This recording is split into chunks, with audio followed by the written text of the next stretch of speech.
here is your self-image, and here is your self-ideal.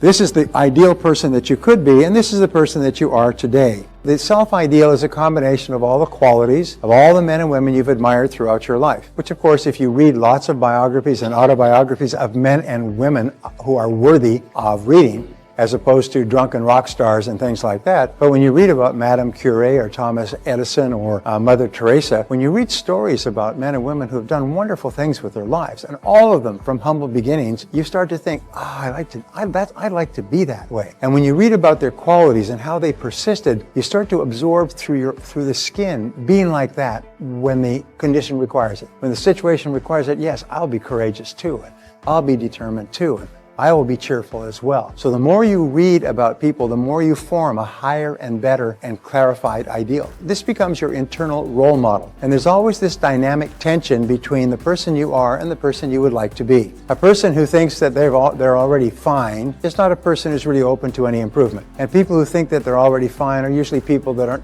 not really that admirable, because every admirable person you'll ever meet thinks that they could be much better than they are. They could do much better. They always feel that I could be much more successful than this, or a better person, or I could be more compassionate and more patient and more loving. Even though other people think, geez, you're doing very well, they always compare themselves against an ever higher standard, which means that they're always in this state of dynamic tension toward becoming better and better and better. When you admire these people, you have an unconscious tendency to be more like them. And that's why it's important that you think and talk about people that you admire. The great tragedy for many young people today is that they admire divas and rock stars and basketball players and dancers with the idols. Those are the people they admire. And you can tell who they admire by who they watch, who they tweet, who they look at, who they replay, who they discuss, and so on. And that's not really very healthy, because these people are not good role models for young people. They're not good role models. I have had my life so profoundly and positively changed by role models, mostly men who kind of took me under their wing when I was growing up and coming from a lousy home. And they became role models to me, as even to this day, decades later, I can remember still wanting to be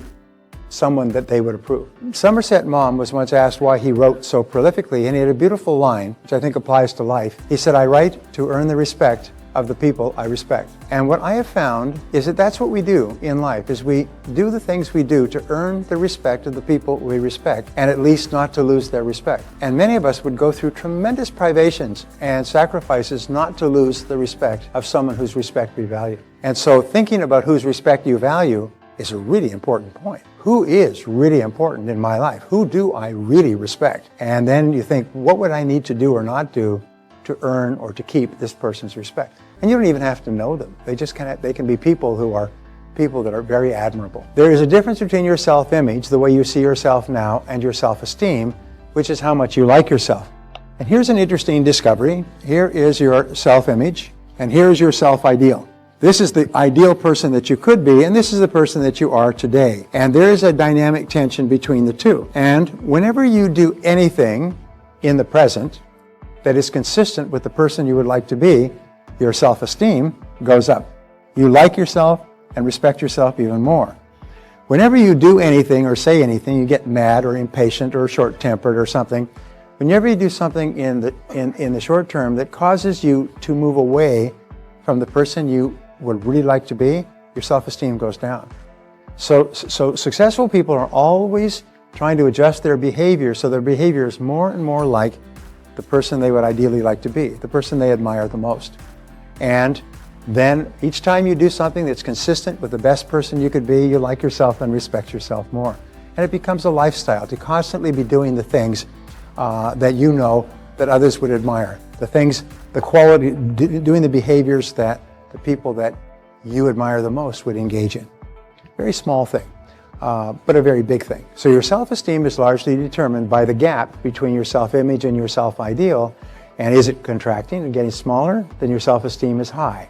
If it's getting wider because you fell off the wagon, you did or said something, that you're not happy about, that's not me, then your self-esteem will go down. So striving to be like your ideal causes your self-esteem and self-confidence to go up. And then when somebody gives you a compliment that is consistent with your being a better person, then you really feel happy, because you really feel that you're moving toward that great goal. So the stages of changing your self-concept are, number one, the change must be perceived by you as being both desirable and necessary. Remember we said before, changing a light bulb, the light bulb has to really want to change. Well, for you to change, you must consider it to be desirable, is something that you want, and necessary. This is something I need to do if I'm really going to realize my potential. And so if your self-concept, you want to have a self-concept of a very well-controlled and organized, positive person, you say, this is something that's essential if I'm going to achieve maximum influence in my circle, or even become a great salesperson. If your self-concept is you want to be very well organized, and you need to be well organized to be successful in a competitive business, then you consider it to be both desirable and necessary. And that's the motive force that drives you. Number two is begin thinking about yourself as you would like to be. Sort of turn it over in your mind. John Asseroff, who you see tomorrow, great guy, he's done a program which he'll tell you about. It's called The Inner Game of Financial Success. And he got a call from a man named Timothy Galway. And Timothy Galway, 30 years ago, I read the book, wrote a book called Inner Tennis. And he's also written Inner Golf. And what he says, which is completely consistent with what we are learning here, what he said is if you want to be a better tennis player, imagine that you were a world champion tennis player already. Just imagine you're a world champion. As you move, as you swing the racket, you've seen them on television, just act as though, and think, I'm a world champion. And think of how you would act if you're a world champion. And surprise, surprise, your performance actually improves. You actually play better tennis just playing with the idea that you're a world champion. And if you're if you want to be a better golfer, then play with the idea that I'm already a great golfer. I am a great golfer. And just imagine, this is what you like, just imagine that you're already a great golfer and you'll actually end up playing better golf. He calls it the inner game of tennis, the inner game of golf. And it's the same thing with you. When you imagine yourself as already excellent at what you want to do. I told you about my friend who I helped him to envision being absolutely excellent at karate. And instead of being stressed or tension, just think about yourself. You're already a champion. One of the best people. All these people have come to see you because you are so damn good at what you do. And he walked on there and he smoked. He got higher grades and won more contests, and he's still doing it, than he ever had before. And he said it was easy.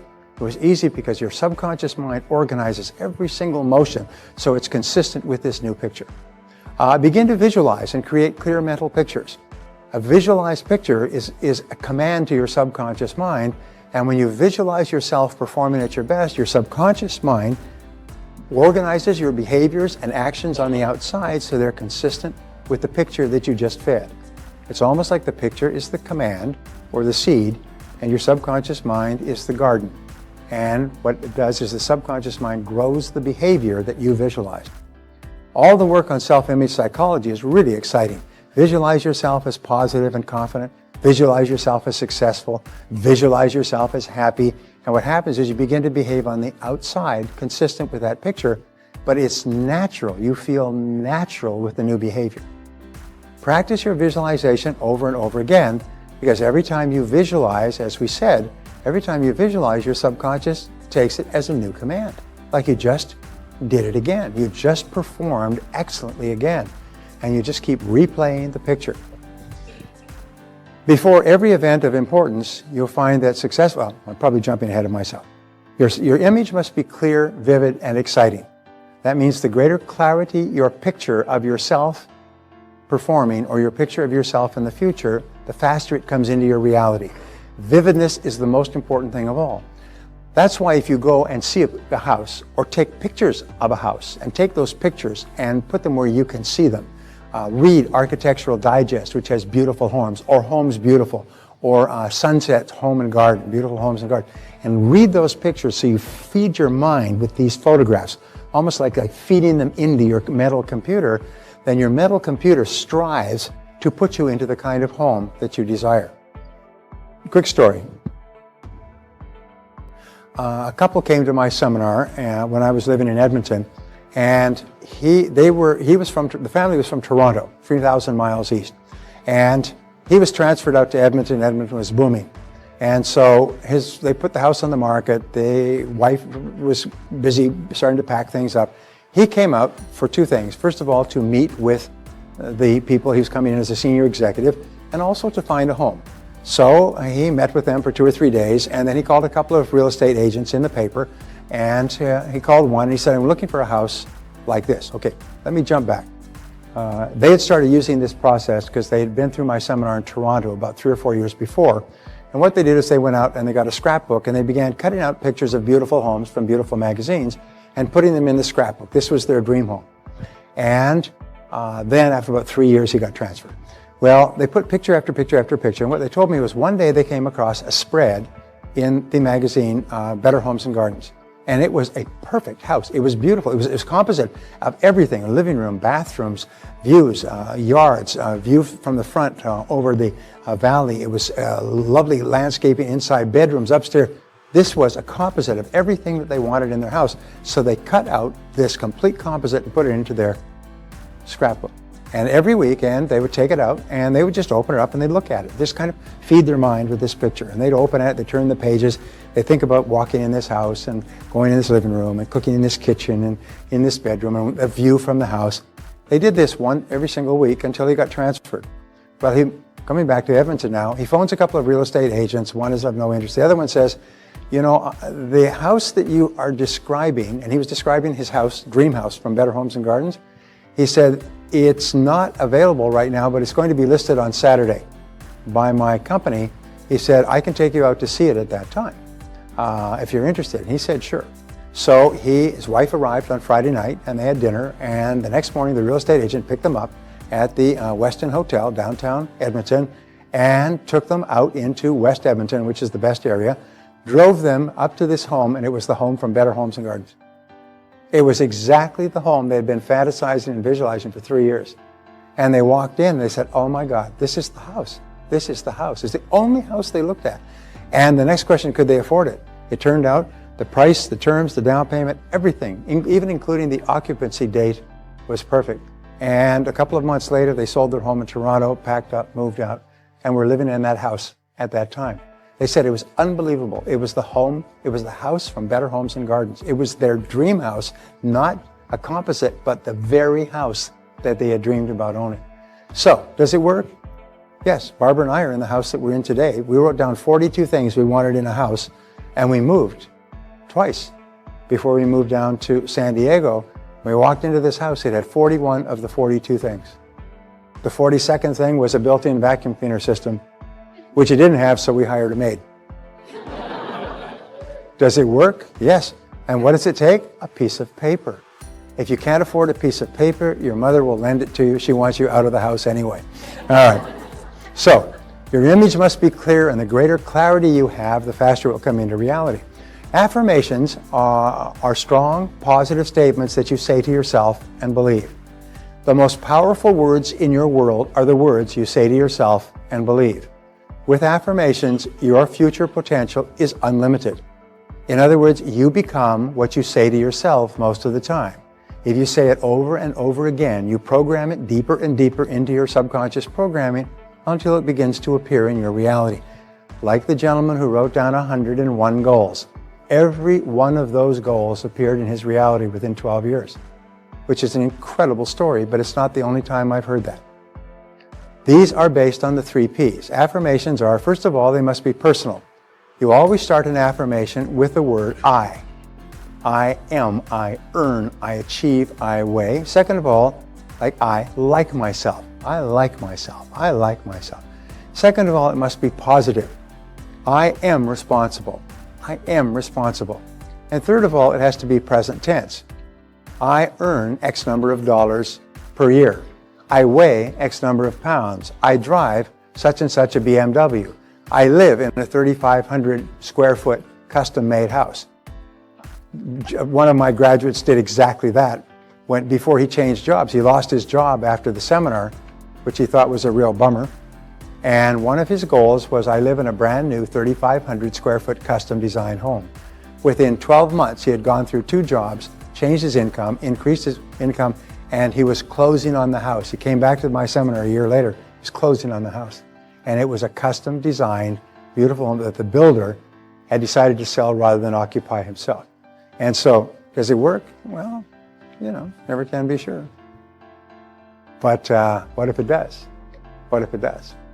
So affirmations are powerful. Always speak to yourself in positive terms.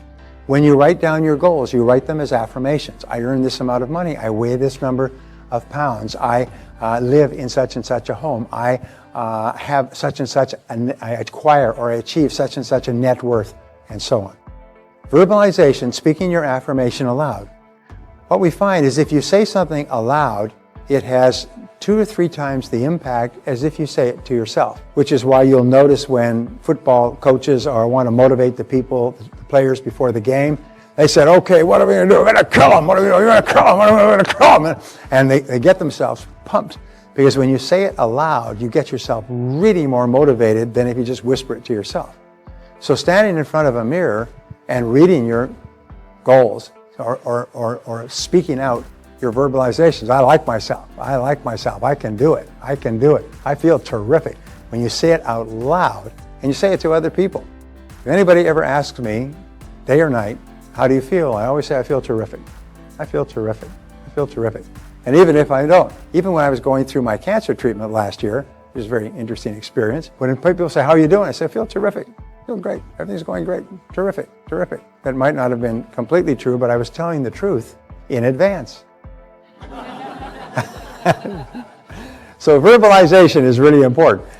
You increase the impact of your affirmation by 80% by simply saying it aloud. By simply saying it aloud.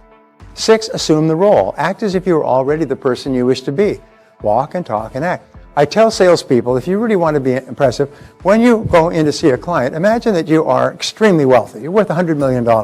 But one of your hobbies is calling on people for a friend of yours who owns a company. So you like to make sales calls because you just sort of like getting out there and getting among them.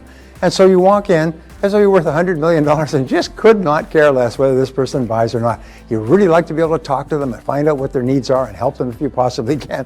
Whether they buy or not, you couldn't care less because you're wealthy. You're just doing this, for a friend. And when you have this attitude, I'm already wealthy, it takes the desperation out of your voice. Especially if the business is bad and the business is slow and you need the sale, you start to get a little bit desperate. There's a little edge in your voice and the customer says, ooh, na, na, na, na, na, na, na, na. Watch out here. Whereas when you're really relaxed and you don't really care if they say yes or no, you do care. I mean, that's clear because you've come, but you're not really upset about it or really concerned. They're much more likely to buy from you when you're more relaxed. So assume the role. Just act as if you were already the person. If you want to be popular, act as if you're already popular. Treat people as if you're already popular. Now, here's what we said before. The feelings will generate the actions just like as the actions generate the feelings. If you assume the role and walk and talk and act as if you're already the person you want to be, the feeling will generate the actions and you'll actually behave that way. And then as you behave that way, it'll generate the feelings. This principle of reversibility is very powerful. It's very powerful. Just act as if you were already successful. You can act your way into feeling by pretending that you have the quality already. We say, fake it until you make it. Because if you just pretend you have the quality within a matter of minutes, you'll start to feel the quality. If you pretend that you're confident, you'll start to feel confident.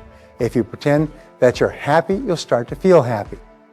Frank Bettger, who wrote one of the most important sales books of the last century, was called How I Made My Way from Failure to Success in Sales. And he talks in the first chapter, and that's all you really need. When he was selling, he was struggling, he was just getting by, and his sales manager took him aside and said, Frank, you have great potential, but you're just too lackadaisical. You don't have any enthusiasm. It's how can you expect to make people enthusiastic about our product if you're not enthusiastic yourself? He said, well, I just don't feel enthusiastic. He said, so what? He said, whether you feel like it or not, act enthusiastic.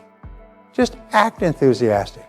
And so he went out and his motto became, that was the book, is act enthusiastic, feel enthusiastic. Act enthusiastic, feel enthusiastic. Remember that old book by Frank Bettger? It's one of the old sales training. If you want to feel enthusiastic, act enthusiastic. And that became his metaphor, and he went on to be the top-selling insurance salesperson in the country and made millions of dollars. And he taught thousands of people this. If you want to be enthusiastic, act enthusiastic. Pretend as if you already were. And within a couple of minutes, it becomes reality. You suddenly feel happy. Have you ever noticed men are like this more than women. You go to a party and they're all dancing. Yeah, I don't want to dance. Man says, I don't want to dance. Yeah, I don't want to dance. I'm tired. I've had a long week. I don't want to dance. Oh, come on, just one dance. What if they play some really good music? I don't want to dance. All right, just one song. All right. So we say one song. Okay. Guy gets up and starts dancing. 3 hours later, they can't close the bar because this guy's still dancing and rocking and drinking and everything else. Because all you do is you just get up and you start moving. As a matter of fact, Shalene was saying something about that, the 5-minute rule, I think it was, that you were just act as if you are totally engaged in the activity. Within a few minutes, you just start to feel engaged. Really important. Use the 4 keys to rapid personality change are what are called the VAVA Formula. And these are, first of all, visualize. Visualize and see yourself exactly as you want to be. Remember, the greater clarity you have with regard to this mental picture, the faster it becomes a reality. Second of all, affirm and make the statement clearly. Make the statement so clear that a child could understand. Now, here's an interesting discovery. The subconscious mind is very literal, and it accepts commands literally in the positive, present tense, personal tense. Also, the simpler the command, the easier it is for the subconscious mind to work on it. So you wouldn't have a command like I drive a new car that I get from the dealership after I've been there a few times and have learned to get a clear picture of it in my mind, and I finally earn the money and I can sell it, I can buy it, or make a down payment. In other words, don't complicate it. Just say, I drive this kind of BMW by June 30th, 2011. It's so simple. The rule is that a 6-year-old child should be able to know what your goal is, tell you if you achieved it, and also tell another child what your goal is, and the other child would understand as well. Your subconscious mind is like a child. It loves very simple commands. So what I always do is I achieve this goal by this date. I achieve this goal by this date, because your subconscious mind needs to have a target date. When do you want it?